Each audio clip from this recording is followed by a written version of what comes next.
नमस्कार, सूचना एवं जनसंपर्क विभाग की प्रस्तुति हिमाचल बुलेटिन में आपका स्वागत है। पेश है आज के समाचार।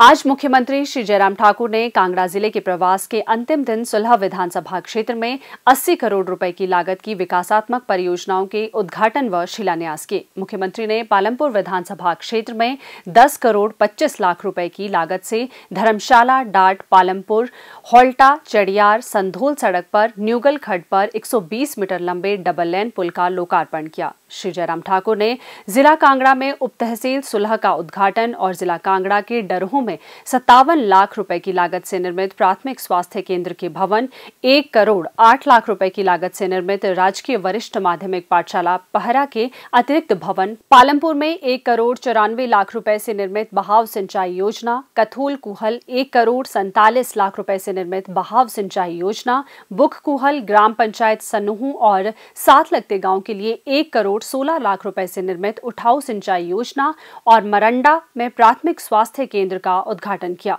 श्री जयराम ठाकुर ने प्रधानमंत्री ग्राम सड़क योजना के अंतर्गत 10 करोड़ 92 लाख रुपए से धीरा से देवी टिल्हा काहनफट सड़क के स्तरोन्नयन, 8 करोड़ 61 लाख रुपए की लागत से चीड़न से थिरक वाया देवी टिल्हा सड़क के अतिरिक्त बाथू खड्ड पर पुल की आधारशिला और प्रधानमंत्री ग्राम सड़क योजना के अंतर्गत 3 करोड़ 68 लाख रुपए की लागत से फरेड़ से ठंबा सड़क के स्तरोन्नयन और लगभग 1 करोड़ रुपए की अनुमानित लागत से सपडोल से हरिजन बस्ती सन्नूह वाया राजकीय वरिष्ठ माध्यमिक पाठशाला सन्नूह की आधारशिला रखी। मुख्यमंत्री ने 6 करोड़ 35 लाख रुपए की अनुमानित लागत से Thakurdwara Ramnagar Rajchar tea estates, godown Shivnagar colony, Radha Krishna Mandir Himachal via tea factory Saloh सड़क और जल जीवन मिशन के अंतर्गत 1 करोड़ 52 लाख रुपए की अनुमानित लागत से पालमपुर की ग्राम पंचायत रोरा के लिए उठाऊ पेयजल आपूर्ति योजना की आधारशिला रखी। उन्होंने जल जीवन मिशन के अंतर्गत 2 करोड़ 89 लाख रुपए की लागत से गांव बुल्ला, मैंजा, गर्दरहेर, घड़ेला, कला एवं फुलवार की आंशिक रूप से कवर की गई बस्तियों के लिए उठाऊ पेयजल आपूर्ति योजना जल जीवन मिशन के अंतर्गत 1 करोड़ 44 लाख रुपए की लागत से गांव घराना खास, अलसा, बडरेहड़ व तमलोह की आंशिक रूप से कवर की गई बस्तियों के लिए उठाऊ पेयजल आपूर्ति योजना 2 करोड़ 44 लाख रुपए की अनुमानित लागत से पालमपुर के लाहरू बछवाई में उठाऊ पेयजल आपूर्ति योजना और 5 करोड़ 67 लाख रुपए से निर्मित होने वाली कोरल, सिहोटू व मरहून तथा पालमपुर क्षेत्र के लाहरू बछवाई उठाऊ पेयजल आपूर्ति योजना का शिलान्यास भी किया। उन्होंने पालमपुर में लाहरू बछवाई में लगभग 3 करोड़ रुपए की उठाऊ पेयजल आपूर्ति योजना के अंतर्गत गांव चौकी जोना, बरसोला, लाहरू और किरवान की बस्तियों के लिए जल जीवन मिशन के तहत उठाऊ पेयजल आपूर्ति योजना की आधारशिला रखी। इसके अतिरिक्त पालमपुर के सुलह थंबा ननो में 5 करोड़ 67 लाख रुपए की लागत से बनने वाली पेयजल आपूर्ति योजना आंशिक रूप से कवर की गई हेंजा बस्ती और समीपवर्ती बस्तियों के लिए ग्राम पंचायत मनसीवाल, सीहोल और पालमपुर के बोड़ा में हर घर नल की आधारशिला भी रखी। उन्होंने घरून तथा भवराना और सुलह खंड के विभिन्न गांवों के लिए भी लगभग 13 करोड़ रुपए की लागत से तैयार होने वाली पेयजल योजनाओं का शिलान्यास किया। उन्होंने जल जीवन मिशन के अंतर्गत 1 करोड़ 52 लाख रुपए की लागत से निर्मित होने वाली ग्राम पंचायत रोरा के लिए उठाऊ पेयजल आपूर्ति योजना की आधारशिला रखी।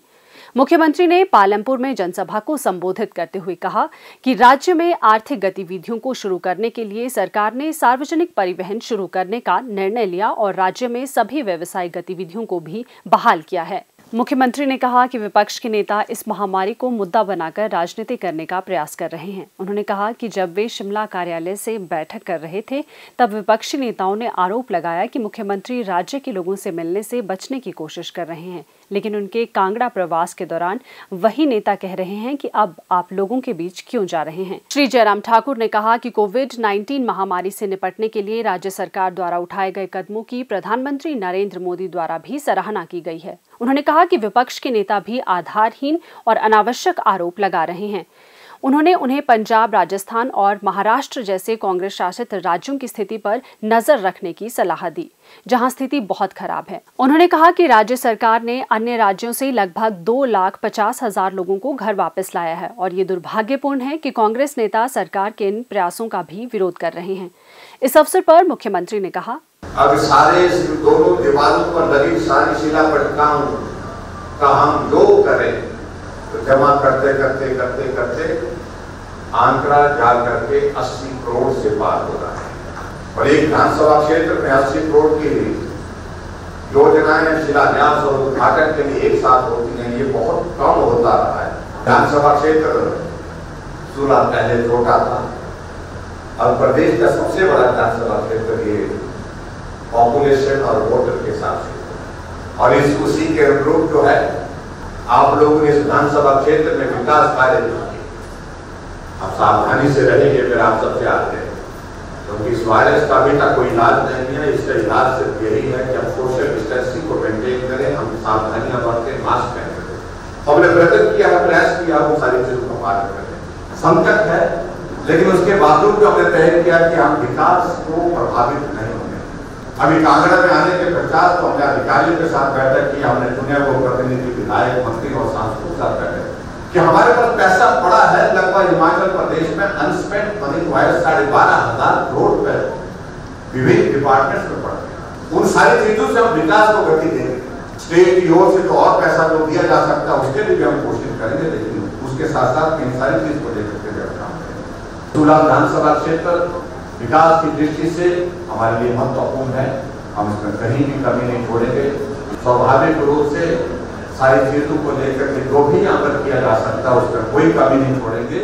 प्रदेश में कोरोना संक्रमण की जांच के लिए आज 2067 लोगों के सैंपल लिए गए, जिनमें से 621 लोगों की रिपोर्ट नेगेटिव पाई गई है, जबकि 1437 लोगों की रिपोर्ट आना बाकी है।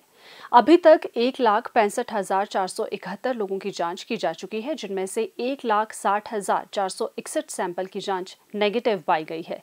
प्रदेश में कुल 3,334 लोगों में कोरोना वायरस के संक्रमण की पुष्टि हुई है, जिनमें से 2,128 लोग इस बीमारी से ठीक हो चुके हैं और 1,165 व्यक्ति उपचाराधीन हैं। इस अंक में इतना ही। कल फिर होगी मुलाकात। दीजिए इजाजत। नमस्कार।